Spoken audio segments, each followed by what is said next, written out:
Hey everybody, it's Rabbit. Welcome to the channel, and today we're going to be kicking off the Does It Work series by looking at the bolt gun or bolter from Warhammer 40,000. Now, in the lore of Warhammer, the bolter is considered to be the standard issue weapon for the elite forces of the Imperium of Man, and in this video we're going to be looking at the bolter, how it works, and trying to determine if it would work in the real world and if a real world military would actually use it. Of course, as a starting point, looking at any firearm, the first thing to determine is what is it shooting. The same firearm design that would make perfect sense shooting 9mm Parabellum would make very little sense shooting 50 BMG. The bolter fires a 75 caliber explosive reactive rocket assisted round. These rounds are commonly referred to as bolts. Now 75 caliber sounds big and beefy, and indeed it is, but if you translate it to millimeters, that's only 19.05 millimeters. Now generally speaking, when you're looking at the differences between normal firearms and quote-unquote cannons, the cutoff point is usually about 20 millimeters, so this would just be short of a cannon. Now while the caliber of the round is important, it's not actually everything. If you were to look at say 50 BMG versus 50 Action Express, these are both 50 caliber rounds, except one of them has significantly more energy than the other, and obviously looking at the rounds you can tell why. Now when looking at caliber, it's important to note that 20mm is not actually outside the realm of what a normal human being can carry and fire. A lot of it depends on the chamber pressure and the amount of energy that is being used to propel the round. So a much lower velocity round like a 20mm grenade launcher is actually perfectly fine for a human being to carry. There are even some lower pressure 20mm cannons that are available for man-portable use, so the bolter in and of itself wouldn't necessarily be outside the realm of something a normal human being could shoot. Of course, this neatly segues into the issue of the chamber pressure, and the bolter actually has very little chamber pressure. You can see from this cutaway, and this is actually supported by basically all of the lore, that the bolter doesn't have a very large explosive mass in terms of the charge that is physically propelling the shell out of the chamber. This is because the bolter itself is actually a rocket-assisted or hybrid rocket projectile. Now you might wonder to yourself, why would you need both an explosive charge to kick it out of the barrel and also a rocket charge? The answer actually lies in the limitations of rocketry. Rockets start at a speed of 0 and then have to accelerate to their maximum speed, and they won't have their full energy that they can impart upon a target until they get up to their maximum speed. The weapon that demonstrated this the best was actually the gyrojet. The gyrojet had so little energy at the muzzle that you could just take your hand on the muzzle and hold the round in the chamber. So without some type of charge kicking the round out of the barrel at a useful velocity, the bolt round would be completely useless at shorter ranges. Now the gyrojet itself also demonstrated one of the limitations on rockets, and that is they tend to have pretty significant stability issues, but I'm going to assume for the purposes of this video that this was solved on the bolter somehow, either through stabilizing fins or through directing the nozzles in a very specific fashion. Now generally speaking, the advantages of rocketry or rocket assisted munitions is that they have greater range than conventional ballistic weapons, but in the lore and tabletop of Warhammer 40,000 this is almost never reflected, as bolters don't seem to have any better range than traditional ballistic weapons. That being said, because the actual powder charge pushing the round out of the barrel is relatively light, the recoil on a bolter just by this factor alone would be relatively easy to control for a normal human being. There are other factors we will look at, such as the mass of the weapon and what kind of muzzle brake the weapon has, things of that nature, but based on the designs commonly shown in the lore of Warhammer 40,000, the bolt rounds seem like they would be no more difficult to shoot than a standard 20mm grenade launcher today. Of course, this leads into one of the more interesting aspects of the bolter design, and that is they have an adamantine tip with an explosive reactive round.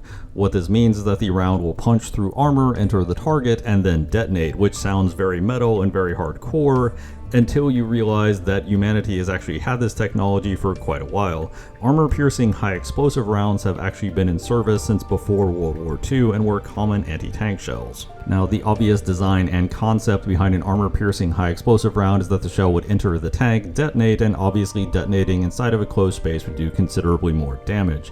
In practice, this didn't really end up being the case. Testing it with other shell types such as armor-piercing discarding sabot, armor-piercing composite rigid, and normal armor-piercing solid shot, the damage was fairly comparable, and this was one of the reasons, in addition to many others, that ultimately led to APHE rounds falling out of favor. On the screen, here are some diagrams of, generally speaking, how you could expect APHE to work in testing, and what you can see really is that the laws of physics are actually a cruel mistress. If a round is going at speed and then detonate, detonates, the detonation itself will not be spherical in nature, it will actually be more conical, directed towards the front, because ultimately you still have a lot of energy going in that direction. So APHE rounds still tend to have very focused cones of damage going in the direction of travel, which isn't noticeably different from just a very solid piece of metal flying through the target. One interesting annotation is that the explosion tended to turn the armor-piercing tip into a bit of a projectile in and of itself, and there was some lateral and backblast force that was greater than a normal armor-piercing round, but it wasn't that powerful. Additionally, because the bolter has an explosive charge, it often gets referred to by Warhammer 40k fans as a bit of a grenade launcher, and this is completely inaccurate. We actually know from experience that during the OICW project, when the army had a 20mm grenade launcher as the primary weapon, yes, the 20mm grenade launcher for this project was the primary weapon, and the normal 5.56 assault rifle was your backup, but anyway. Back in the OICW project, the Army discovered that a 20mm programmable airbursting round did not have enough explosive mass to really function as an efficient grenade, and this was the grenade without an armor-piercing tip. So if you have an armor-piercing tip, you need much thicker shell walls so that the round doesn't simply break apart when it hits the target. This puts very little room on the interior for an actual explosive charge. So unless the explosive material that you're using in the 41st millennium is significantly greater in terms of energy than what we have today, the explosive effect of this would be fairly minimal and honestly wouldn't be that different from a regular 75 caliber piece of metal hitting next to you. Of course, this does bring up one final and somewhat awkward feature of the bolter, and that is it is a rocket propelled round with a kinetic penetrator. It doesn't have something like a high explosive anti-tank warhead that can actually use energy from a chemical source to penetrate the target. It relies entirely on its kinetic force, that is to say how fast it's going to penetrate, and most of the time you don't really see this done. When you have rocket assisted or rocket propelled rounds, they usually have chemical penetrators if they're armor piercing, and the reason for this is fairly straightforward. As we discussed, rocket rounds have very little energy at the muzzle, usually so little that they can't punch through anything, and even then you have a certain point in your flight path where you have the optimal armor penetration and then it drops off. So you have a bit of a curve, whereas if you just have a normal ballistic kinetic round, it has the most energy at the muzzle and it will drop off in a much more predictable fashion. That's not to say kinetic penetrators with rocket motors haven't been tried. The US Army had a project called LOSAT where it fired tungsten telephone poles at hypersonic speeds at targets, and while it did have a lot of penetration, it had all of the issues we discussed, as it effectively had a very long minimum range before it could really penetrate any armor. Ultimately, the only conclusion I really have about the explosive reactive bolt is that it seems like it was specifically designed so that a normal human being could wield it relatively easily, because that's the only reason why you would use this somewhat unusual hybridized system instead of just using basically a 75 caliber armor piercing piece of metal. Now, one interesting aspect of the bolter or bolt guns is their magazines, and generally speaking, the magazine is dictated by the round. If the round is relatively straight and has no taper, you will generally have straight magazines because that's the most efficient way to stack them with the least unused space. If the round has a more aggressive taper, your magazine is going to need a stronger curvature so that the rounds can more efficiently stack on top of each other. This means that generally speaking, the curvature of the magazine is heavily dependent on the rounds and doesn't usually change that much. Of course, anybody who's played 40k and built and painted models is actually aware that it goes back and forth quite a bit between whether or not the magazines are straight or have a curvature to them. That being said, looking at the most common depictions of the bolt round, they are essentially perfectly straight. They have basically no taper until the very end, so you could easily stack these on top of each other without any issues. More importantly, if you did a very sharp curvature, you would have a lot of unused space for the rounds to move, which is always a bad idea when designing a magazine. Another common issue when looking at the bolter magazines is that whenever you see the cutaway of the bolter, it basically goes all the way to the bottom of the magazine. Now, usually at the bottom of the magazine, you have things like followers and springs, so it won't actually go all the way to the bottom. This is, all things considered, one of the smallest issues I have with bolter magazines, because you could simply assume the last quote-unquote round is actually the follower and there's a spring inside inside of it and people are just painting it wrong or whatever. This is ultimately not the biggest issue. The biggest issues are coming next. The first one is the drum magazines for bolters. The drum magazines for bolters are always depicted as square. However, if you look at drum magazines for assault rifles in real life, they're always round. The reason why they are always round in real life is because you need a way to feed the rounds into the gun. And the way you feed the rounds into the gun, if you have a large drum, generally speaking, is that you have some kind of spring mechanism that you wind up and it feeds. Trying to do this in a square drum, I believe, is technically possible, although it's kind of awkward. Additionally, there's just no indication that any kind of system like that actually exists on the drum, because generally with drums you would expect to see some kind of spring winding mechanism that you would actually use to wind it up, whereas none of the drums are really depicted as having a feature like this. Visually speaking, bolter drum magazines have the closest visual resemblance to something like a box of ammo that you would use on a machine gun. However, the reason why you can have a big square box of ammo for a machine gun is that it doesn't have to have a feed mechanism. It's actually fed by the gun itself when you have the belt of ammo that's keeping everything together, which you don't have if you have a drum feed. While it's certainly not mechanically impossible that a square drum magazine could feed rounds into the weapon, and at least some of the bolter depictions do have round drum magazines, it is at least a very odd feature, but none of that is anywhere near as bad as the belt-fed bolter. So apparently, according to Warhammer 40k, you can just take a belt of ammo, shove it in the magazine well, and that will somehow feed the weapon. This is not how any part of this works. So to start off with and address something that some people might actually bring up, the M249 saw can actually switch between a belt fed and a magazine fed. However, the 249 saw has two different places to feed those magazines. The belt feeds from the feed tray on the top of the weapon, and the magazine feeds from a smaller magazine well in the bottom left-hand side of the weapon.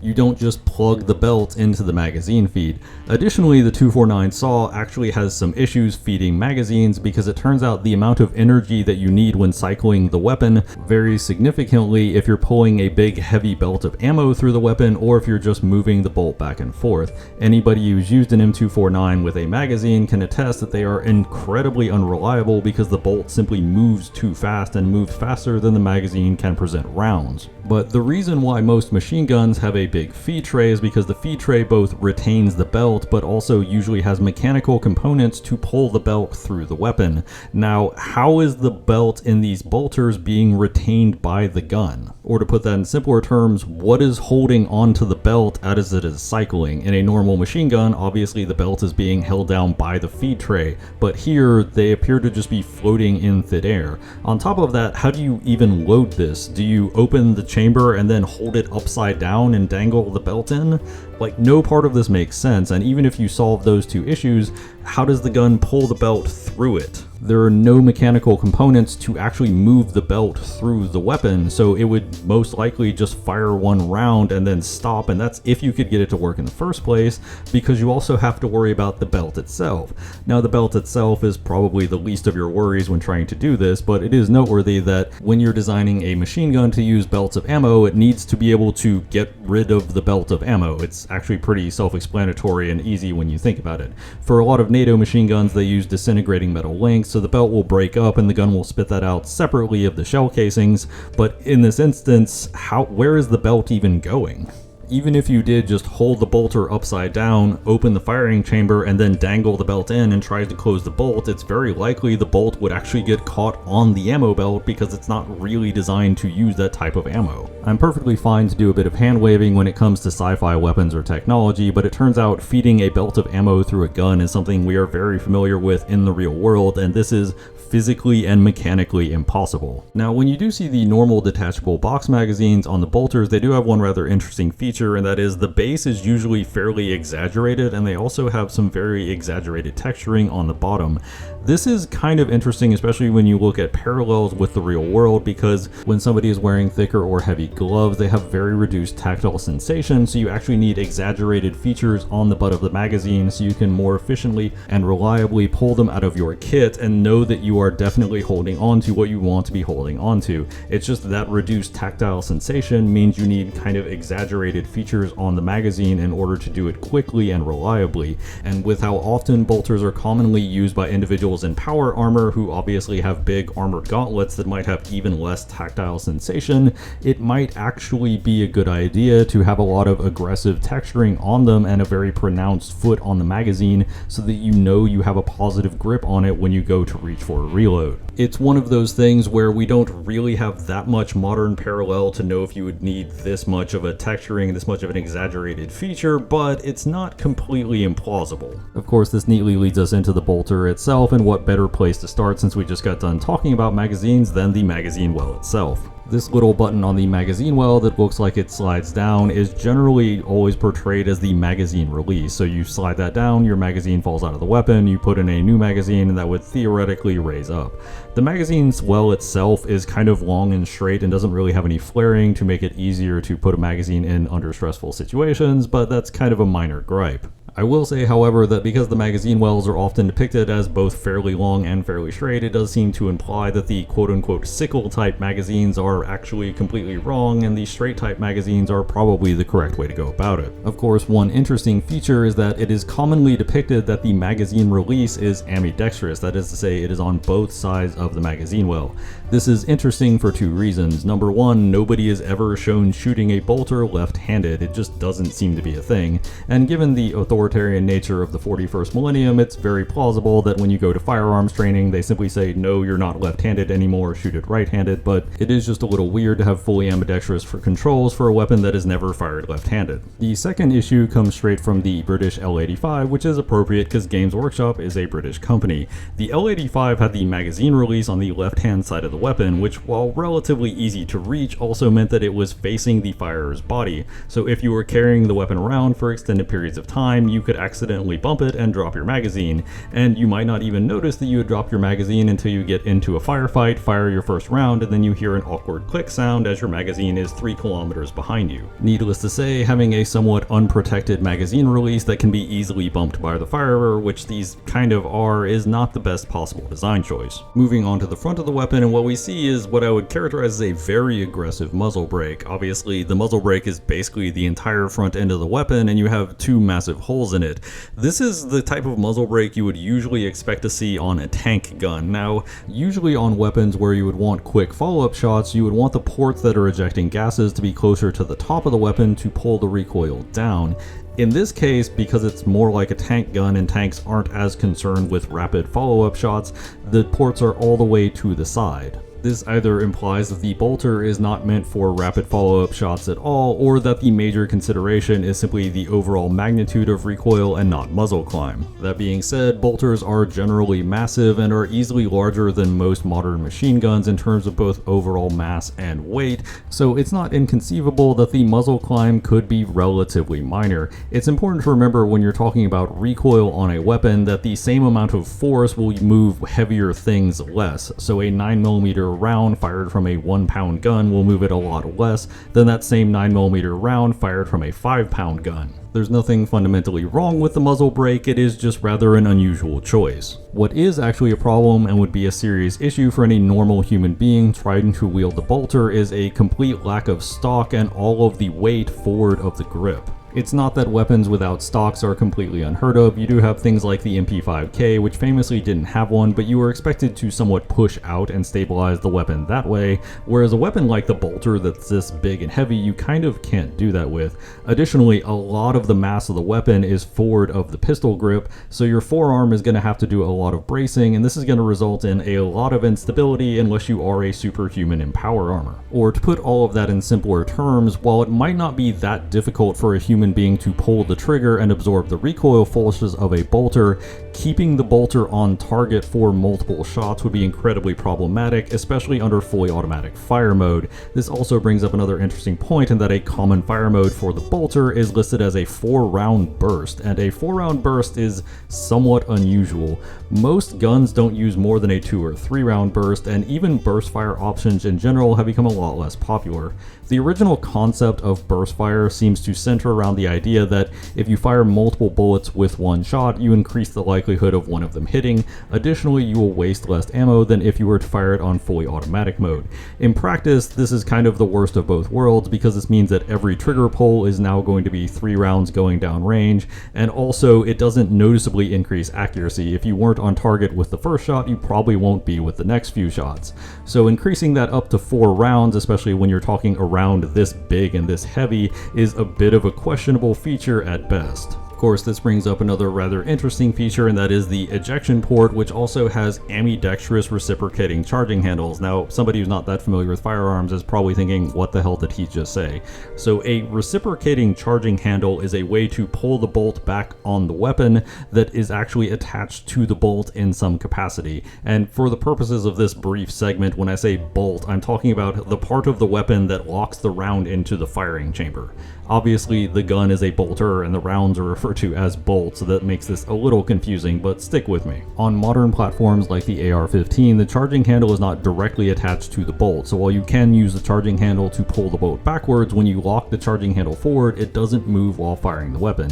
The AK-47, the quote-unquote charging handle, is essentially just attached directly to the bolt, so that will move while the weapon is firing, and the bolter is more along the lines of the AK-47 type build, except the bolter is ambidextrous. The charging handle is not just on the right side, but also on the left side, and you can even see this in the Space Marine 2 game, where they actually charge the weapon on the left side and not the right side. Now, normally I wouldn't have any real issue with a weapon having a ambidextrous reciprocating charging handle. The problem is that in this particular instance, bolters are very commonly seen fired from the hip. So this means that when you're firing that weapon, that charging handle is incredibly close to the user's torso and any other gear they might be carrying, such as extra magazines, etc. And if the charging handle hits that gear, it's going to be hitting it with a lot of force. Now hitting your gear or the firer isn't that much of an issue. Obviously, you could injure the firer, you could break some gear, but the bigger problem here is that if the reciprocating charging handle is consistently striking something that is reducing the amount of energy it has, it's taking that energy away from the bolt. And most firearms are balanced around a fairly specific amount of energy needed to both cycle the bolt and chamber a new round. So if you slow down the bolt by hitting something solid like a Space Marine's torso, the bolt is no longer going to be able to effectively cycle the round, which will lead to a lot of malfunctions. Bolters do generally get depicted as featuring a very exaggerated texture on their forward grip, but as I said earlier, if you're using big power armored gauntlets, something like that might actually be necessary. It's hard for us to say because obviously we don't really have any power armor to test this with. The bigger issue of concern for me is these 2 protrusions out the front of the rifle that are definitely not the barrel. The lower one I originally thought might be a bayonet lug because you do commonly see bayonets attached to it, but this also features on weapons like bolt pistols that don't have enough room to attach a bayonet. So my initial thought is that this might be some functional part of the weapon, such as the gas system, and they just repurposed it as a bayonet lug. They basically just said, well, this is here anyway, we can simply attach a bayonet to it. The problem with this is I'm not actually sure these weapons are gas operated. Gas operated weapons usually need the energy to be siphoned off at specific points, and going through the different models of bolters, several of them have barrels that are so short you would have nowhere to siphon gas off of. So I'm not entirely convinced these are gas operated weapons, but in whatever case, this does appear to be a functional component of the weapon that was perhaps repurposed into a bayonet lug rather than a dedicated bayonet lug. The protrusion on top, however, appears to be some sort of rudimentary optic. Perhaps it's a built-in optic. These are not completely unheard of on modern weapons. You do have weapons like the G36 that is basically built to have its own optic. The Estire AUG actually has an optic that is essentially permanently mounted to the barrel, or at least some versions do. So it wouldn't be completely crazy in the far future to have some sort of optic sensing system built into the weapon that you would connect with whatever implants or helmets you have. That actually seems reasonably plausible, although whether or not this specific one is, it's kind of hard to say. Of course, this does bring up one of the biggest and weirdest gripes that I myself and I know a lot of other people have with the bolter design, and that is this weird little foot on top of the weapon. This makes basically no sense. It's way too big to be a front sight post, and even if it is a front sight post, there's no rear sight post, and any optic that you would mount on top of the weapon now has to contend with this big piece of metal that seemingly serves no purpose.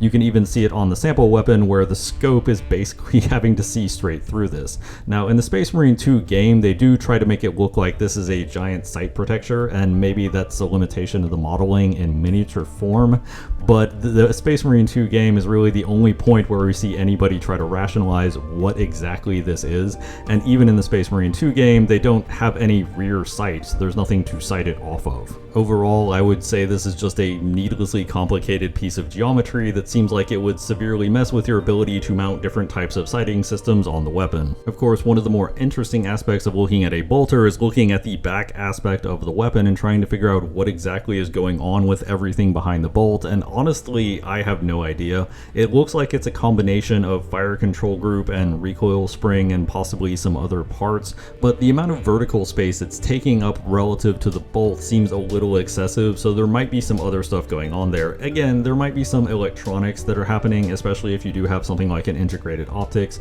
but it's hard to know for certain. At least this is a sci-fi gun that looks like it has extra room and not too little room, which is actually the most common trope. So we've explored a lot of features of the bolter. Now it's time for the million-dollar question: does the bolter work?